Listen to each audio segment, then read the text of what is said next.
stealing in the state of Missouri can be very, very minor or very, very serious. It really just depends on a few factors. In the state of Missouri, stealing is when someone takes property that belongs to someone else. That's pretty general. Sometimes that can be a pack of gum from a grocery store. That's a very, very small deal. That's a misdemeanor, potentially an infraction. You're not looking at jail time, you're not looking at prison time. However, sometimes stealing can be very, very serious. I've handled stealing cases where someone has stolen hundreds of thousands of dollars. Those are the sorts of situations that somebody could go to prison for a very long time. So stealing in the state of Missouri has a very wide range of punishment, and it depends on how much is being stolen.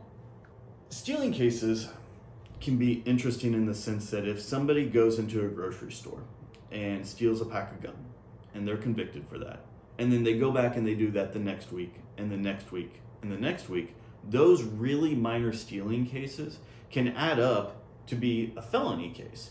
So the hard cases for me is when I get a client that has done something relatively minor, but they're facing very serious consequences. So minimizing that and making sure that the prosecutor realizes that this is a relatively minor theft, even though it may be classified as a felony, has been a challenge that we've had to overcome here at MRD Lawyers.